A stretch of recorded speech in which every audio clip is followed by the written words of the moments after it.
do. Hello and welcome to Compelled to Impact, a channel where experts share wisdom, knowledge, experiences, and ways you can renew your mind and transform your life. This is episode 51, Be Proud, Not Arrogant. Have you heard that one of the 7 deadly sins is pride? I'm not sure if I've mentioned this, but I believe many words written in some scripture and ancient texts are not exactly correct. You are not a bad person if you feel proud of yourself for an accomplishment, for just getting through a brutal day, or in your heritage or family. I believe that often pride is not used correctly, and then a ton of people are secretly feeling horrible inside because they feel or believe something that isn't congruent with their abilities and successes. It also causes more division between people and groups of people. For example, person A is proud of their ethnic heritage or what their family has profoundly survived or achieved. Person B is insulted or annoyed because somehow the statement of person A offends person B's understanding of the intended intention.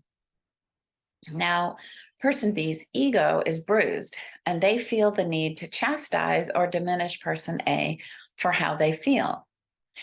In reality, person A didn't speak out of line and had no intention of this negative reaction from person B. They were only making a statement of how they feel and think, maybe hoping that person B would be happy for them. Person B has a problem with it because they have a problem that includes comparing and competing. This keeps them from being happy for anyone who might want to move their needle up or forward in any way. It's not what the other person or group of people are saying. It's all in the perception of the one who hears. Now, this isn't for every single situation, but I'm pretty sure you understand what I'm saying. The result is that person A is feeling badly because they shared with person B, now feeling less trusting of them, and person B prolonging their misery by drumming up more fake reactions and conversations about person A is potentially provoking a heated situation. If this is shared with others, person B is planting seeds of discontent and bitterness, which could eventually lead to wrongful actions or more wrongful actions. I believe that much of the vengeful hostility some people feel toward others may have started as a small seed of one person's thoughts or feelings and has become a snowball of uninformed malice, leading to terrible situations that continue to be fueled by grudges and misinformation that may even be unrelated. This type of situation is so messed up and can be argued that what person A presented with a sense of innocent pride in part of who they are was met with arrogance by person B because they immediately compared themselves, creating a false scenario of person A, making them feel less than. I hope this makes sense. You might need to listen to it a couple of times.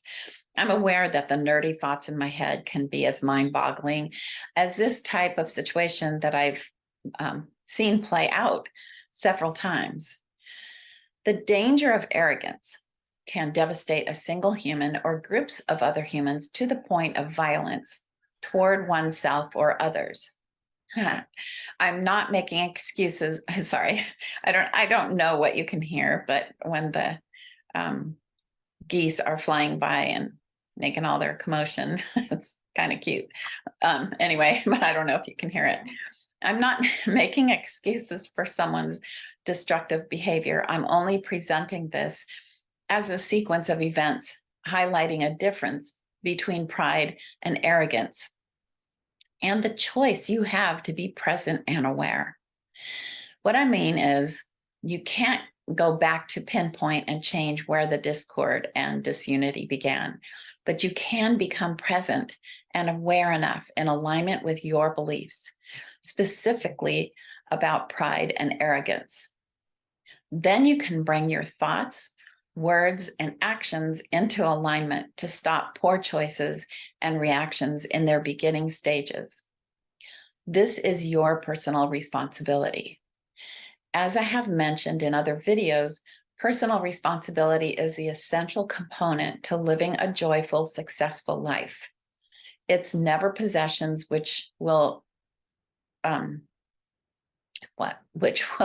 never provide continual purity of joy and success. It is that which feeds your integrity and decency as a human being, that which gives you fullness of joy in your soul, your heart, and mind, that which sustains you with profound living. One step further is that profound living accompanies your most satisfying exit through the veil between life here and life on the other side. So your personal responsibility is to deal with what you have going on inside of you and how you respond to things, because that's your responsibility. You can't be responsible for what other people think, say, or do, but you can about yourself. So back to having pride in one's life or being arrogant.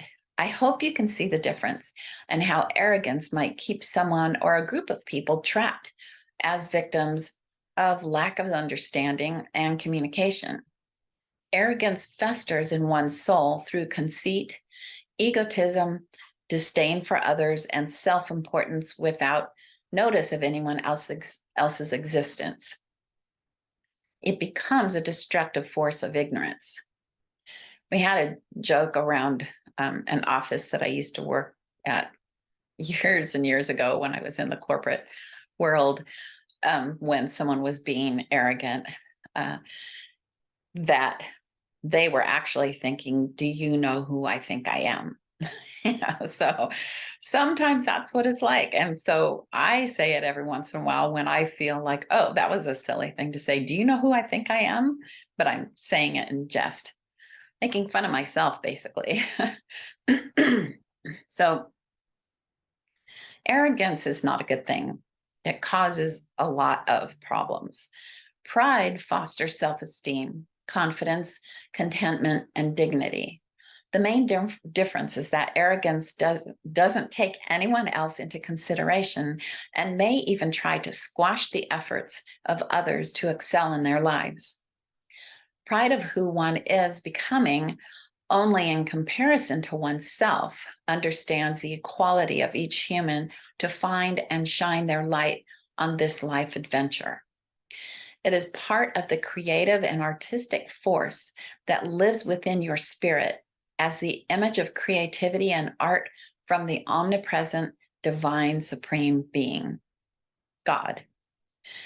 If you can be real and honest within yourself to immediately see and stop any progression of arrogance on your part, it will open up more options and possibilities than you could ever imagine. Your challenge is to be present in your life, to observe your thoughts and emotions in conversations and situations. Then, when you see arrogance rearing its ugly head, nip it in the bud so that it doesn't have any chance of survival. Be humbly proud of your efforts to become the masterpiece you are meant to be. Thank you again for listening to my channel, for subscribing, sharing, and interacting. I really like to know how these are affecting you, if you're learning something, if it's making you think of other things that have helped you in your life or that you are looking for, if it's helping you to ask more questions. That's something I like to hear. So message me or comment on the videos. Keep seeking and learning. Stay open to possibilities of grace, compassion, and love. And as always, live excellently, give generously, and love lavishly. Until next time, ciao.